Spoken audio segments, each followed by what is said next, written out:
protective.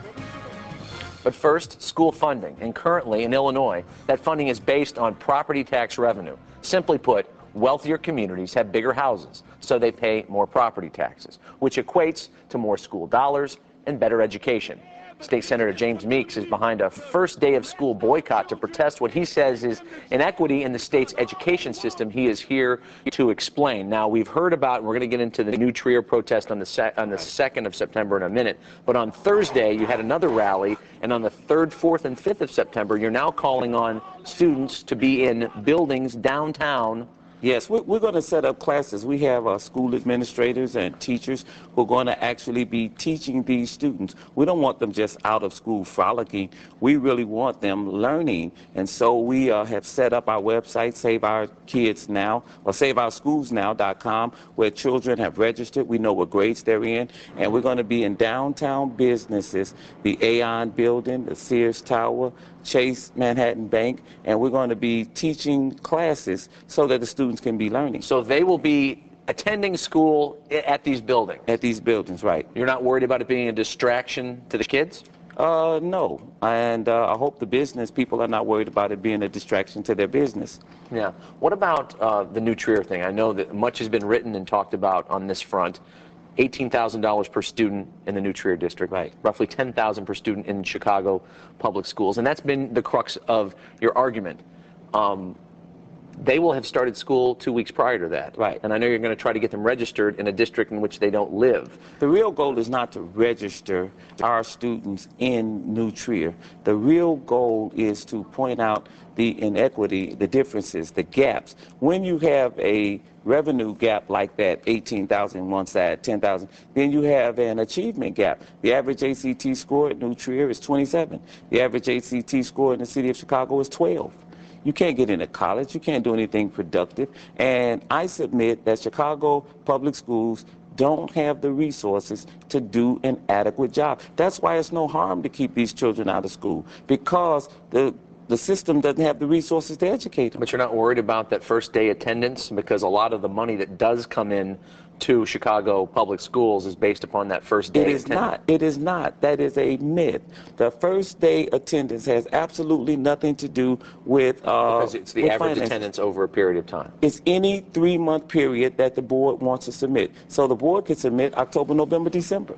They don't have to submit September, or if they have 3 bad months, they've been bragging about record attendance for the last, they could submit any 3 years. So that attendance is not attached to that money.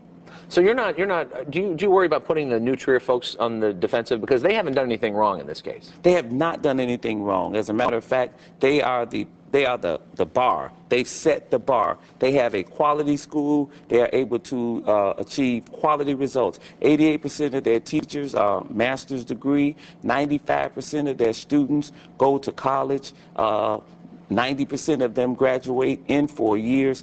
That's what I think every school should be about. We're not going to New Trier to be antagonistic. We're not going to try to say that, give us what you have. We want to take what you have. We're trying to say that every kid in Illinois deserves that same chance. I know nothing has been done meaningful in terms of changing the ways the schools are funded, but I do know that the governor has given, over the past few years during his governorship, more money to public education, especially to the city, Chicago public schools. Why is more money not solving the problem? I do know that when the governor came in, we were 49th in funding education. And I do know that right now, as I sit here this Sunday morning, we are 49th out of 50 in funding education. We haven't even been able to move the bar. So we were apparently so low until we still are 49th out of 50. Do you know that Illinois has just dropped to only funding 27% of a child's education? We are the lowest. Iowa, Wisconsin, Michigan, everybody around us is doing better than us. So what you want to happen in early September is you don't want the kids to go back to school until this problem has been solved, true? I do not want the kids to go back until this problem is solved. We are ready. We are setting up learning centers in churches. We will have principals, teachers, everybody who's retired. They will be working with us. We will be teaching kids while they're out, but we don't want this problem to kids to go back. The teachers union do it every year. The teachers union used to strike. They did it one time for 6 weeks for more money for them. Why not strike for more money for the kids? So you're saying that the public school system is so broken that you don't mind that kids are going to be taken out of their schools and instead going to a church or to a learning center or here or there to be educated. Is that basically? That's what we're doing. 2,300 Chicago public school graduates every year take the entrance exam trying to get into city colleges. 71% of them fail the reading and the English portion. 71%. 91% fail the math portion. So the system does not have the resources in which to do the job. Okay. You're talking about funding, you're talking about more money, probably talking about using the money better than it's being used. Yes.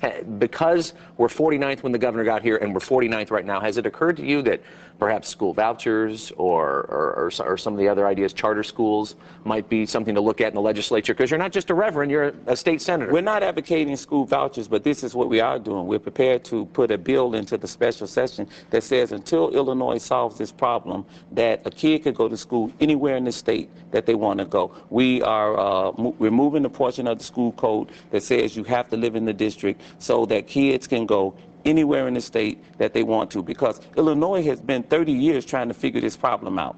And so we want kids to have some immediate relief. So anywhere there's space, that a kid should be able to go there. All right. Reverend and State Senator James Meeks, we could go on another 20 minutes about this, and I know that we'll be hearing plenty from you in the coming weeks. Thanks for joining us.